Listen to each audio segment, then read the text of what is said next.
কথাটা বলতেছিলাম যে নবী মুহাম্মদুর রাসূলুল্লাহর ব্যথা, ও দিল তো দিল হি নাহি জু দিল মে রসুল কে মোহাব্বত নাকি, ওই অন্তর কোনো অন্তরেই না, ওই দিল কোনো দিলেই না যেই দিলে নবী মুহাম্মদুর রাসূলুল্লাহর ভালোবাসা নাই।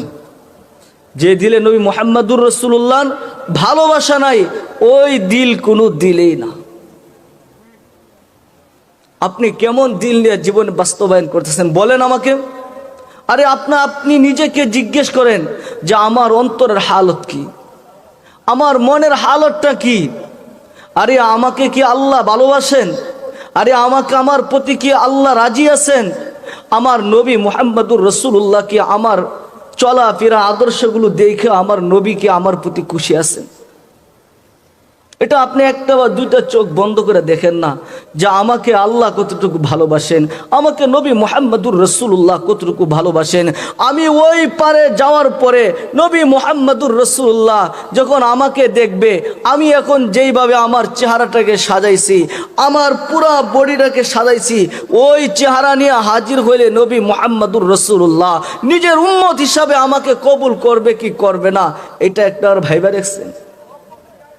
ভাইবা দেখছেন যে আমি যদি এই মুহূর্তে মারা যাই, আমাকে এই আকৃতিতে গেলে, এই সুরতে গেলে, এই চেহারা নিয়ে গেলে নবী মুহাম্মদুর রাসূলুল্লাহ আমাকে তার উম্মত হিসেবে কবুল করবেন কিনা? হায় হায়, আমরাও মানুষ, আমরা তো মানুষকে সুটাম দেওয়ার অধিকারী দেখলেই মনে করি যে মাশাআল্লাহ দেখতে ফাইন, তাই না? যদি আল্লাহ কোনো ব্যক্তির সুটাম দেখে না, আল্লাহ কোনো ব্যক্তির আকার আকৃতি দেখে না, আল্লাহ কোনো ব্যক্তির চেহারা দেখে না, আল্লাহ কোনো ব্যক্তির বংশ মর্যাদা দেখে না। যদি বংশ মর্যাদা দেখতেন তাহলে কালো হাফসি বেলাল রাদিয়াল্লাহু আনহু যেই পর্যন্ত গিয়া পৌঁছছেন, আমি তো বলি হ্যাঁ 4 খলিফা আশারে মুবাশশারা যারা আছেন ওরা ওদের স্থানে, কিন্তু বেলাল যেখানে আছে সেখানে কেউ নাই। আল্লাহ রাসূল সাল্লাল্লাহু আলাইহি ওয়াসাল্লাম যখন মেরাজে ভ্রমণ করতেছিলেন, ওই জান্নাতের ভিতরে খসখসে আওয়াজ শুনতেছিলেন। তো জিবরিলকে জিজ্ঞেস করছে, ভাই জিবরিল, জান্নাতের ভিতরে আমি তো এখনো ঢুকলাম না, আরে জান্নাতে কার পায়ের আওয়াজ শোনা যায়? তো জিবরিল বলছে, ইয়া রাসূলুল্লাহ, আপনি জানেন না, এটা আপনার সাহাবী হযরত বেলালের পায়ের আওয়াজ। ও দুনিয়াতে থাইকা জমিনে হাঁটে, কিন্তু জান্নাতে তার পদধলিত হয়। এই মর্যাদা হযরত বেলাল রাদিয়াল্লাহু আনহু কোনদিন পাইতেন না। ইন্নাল্লাহা লা ইয়ানজুরু ইলা সুওয়ারিকুম আজসামিকুম ওয়ালাকিন ইয়ানজুরু ইলা কুলুবিকুম আমালিকুম। আল্লাহ কোন ব্যক্তির দৈহিক অবকাঠামো দেখেন না, আল্লাহ দেখেন ঈমান আমল, কার ভিতরটা কতটুকু সুন্দর। এই জন্য কোন এক পর্বে হযরত বেলাল রাদিয়াল্লাহু আনহু বলছিলেন, হায় যদি হিদায়াত নবী মুহাম্মদ আল্লাহর রাসূলের হাতে থাকতো তাহলে আমি কৃতহাস, আমি হাফসি, আমি বেলাল, আমি ওয়ানারবি, এই নদীর ওই পারে ইউটিউবিয়া আমার বাড়ি, আমার সিরিয়াল যে কখন আসতো। নবী মুহাম্মদুর রাসূলুল্লাহ হয়তো সর্বপ্রথম আরবদেরকে দাওয়াত দিতেন, মক্কাবাসীদেরকে দাওয়াত দিতেন, এরপরে আরবদেরকে দাওয়াত দিতেন, এরপরে নেতৃস্থানীয় লোকদেরকে দাওয়াত দিতেন। আমার বাড়ি সেই ইউটিউবিয়া, আমার সিরিয়াল যে কখন আসতো আমি নিজেও জানি না। আলহামদুলিল্লাহিল্লাযী জাআলাল হিদায়াতা বিয়াদি ওয়া জাআলানি সাবিয়া সাবাতিন। সমস্ত প্রশংসা ওই আল্লাহর জন্য যিনি হিদায়াতকে নিজের হাতে রাখা দিয়েছেন আর আমার মতো কালো হাফসিকে 7 নম্বরে মুসলমান বানাইছে। হযরত বেলাল রাদিয়াল্লাহু আনহু, আমরা তো রাসূলের প্রেমে পড়া মদিনায় যাই, রাসূলের প্রেমে পড়ে কোথায় যাই? মদিনায় যাই, আর মক্কা যাই ইবাদতের জন্য, তাই না?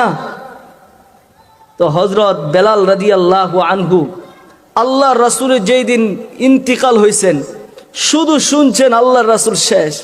তো আল্লাহর রাসূলের ইন্তিকালের পর বেলাল আল্লাহর রাসূলের ভালোবাসায় মদিনা ছেড়ে চলে গেছে। কোথায় চলে গেছেন? মদিনায় ছেড়ে চলে গেছেন। 1 মাস 2 মাস 6 মাস গত হয়ে গেছে, বেলাল আর মদিনায় আসে না। আরে নবীর প্রেমে তুমি আর আমি আশেকে রাসূল দাবি করি, নবীর প্রেমে আমি আর তুমি মদিনায় দৌড়াই, আর বেলাল নবী মুহাম্মদুর রাসূলুল্লাহর এই বিরহে বিচ্ছেদের বিরহে মদিনা সাইরা চলে গেছে হযরত বেলাল রাদিয়াল্লাহু আনহু। হ্যাঁ, আশারা মুবাশশারা মর্যাদা আছে আমি জানি, 4 খলিফার প্রসিদ্ধ খলিফার মর্যাদা আছে আমি এটা জানি মানি, কিন্তু আমি বলি এমন কোন সাহাবী নাই, কোন গাস কুতুব নাই, কোন পৃথিবীতে কোনো ওলি আল্লাহ ছিল না যাকে আল্লাহ রাসূল ডাইকা বলছেন যে তুমি আমার কবরে আসো, আমার রওজার পাশে কেন আসো না। বেলাল রাদিয়াল্লাহু আনহুকে আল্লাহ রাসূল ডাইকা বলছেন, বেলাল তুমি আমার রওজার পাশে আসো না কেন। হাই হাই, যেই দিন ডাক দিয়ে আল্লাহ রাসূল বলছেন, বলতে দেরি বেলাল আবার মদিনার পথে চলছে। মদিনায় আসছেন, নামাজ আজানের সময় হয়ে গেছে। মদিনার মানুষ আল্লাহর রাসূলকে কতটুকু ভালোবাসতো ভাই, আপনি যদি না শুনেন না জানেন তাহলে এটা বোঝানো আপনার দ্বারা সম্ভব না। গেলেই বুঝবেন মদিনার মানুষ আল্লাহর রাসূলকে কি পরিমাণ ভালোবাসত।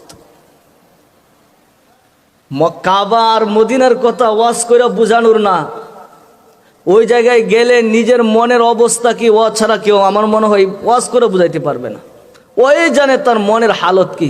যাই হোক, যেটা বলতেছিলাম, তো যখন বেলাল রাদিয়াল্লাহু আনহু আসছেন মনে মনে ভাবতেছিল আরে আল্লাহর রাসূল হয়তো আসতে পারেন। বাচ্চারা বেলাল রাদিয়াল্লাহু আনহুকে দেখা মসজিদের নববীর দিকে ছুটছে, অন্যান্য সাহাবীরাও আসছে। আয়েশা বলছে বেলাল একটা আজান দাও না, নবী মুহাম্মদুর রাসূলুল্লাহর চলে যাওয়ার পর থেকে আর তোমাকে মদিনায় দেখি না, আরে কমপক্ষে তোমার আজানটা শুইনা মনকে তো কমপক্ষে সান্ত্বনা দিতে পারবো যে নবীর যুগের আজানটা শুনলাম। তো বেলাল রাদিয়াল্লাহু আনহু বললেন যে না না না, আমার দ্বারা আজান দেওয়া সম্ভব না। আমি যেই মসজিদে দাঁড়ায় বলবো আশহাদু আন্না মুহাম্মাদুর রাসূলুল্লাহ, আর বলবো আর রাসূলকে দেখবো না, আমার এই 2 নয়ন রাসূলকে দেখবে না, এটা আমার দ্বারা সম্ভব না। সবাই সুপারিশ করছে, অনেকে সুপারিশ করছে, তো আজান দেয় না। বর্ণনায় পাওয়া যায় এক পর্বে হাসান হুসাইন রাদিয়াল্লাহু আনহুমা 2 জন এসে 2 রানের উপর বসে গেছে, বৈশা বলতেছে যে চাচা দেন আজান। তো আমার মন বলে হযরত বেলাল রাদিয়াল্লাহু আনহু মনে হয় মনে মনে বলতেছিল আরে আল্লাহর রাসূলের উত্তরসূরি, আল্লাহর রাসূলের নাতিরা বলতেছে, আল্লাহর রাসূলের নাতিদের দিকে তাকাইলে আল্লাহর রাসূলের প্রতিচ্ছবি পাওয়া যাইতেছে। সুবহানাল্লাহ, এবার যদি আমি আজান না দেই হয়তো বা আমার রাসূল অসন্তুষ্ট হয়ে যাইতে পারে। এই কথা স্মরণ করে বেলাল এবার আজান দিয়েছে। সুবহানাল্লাহ।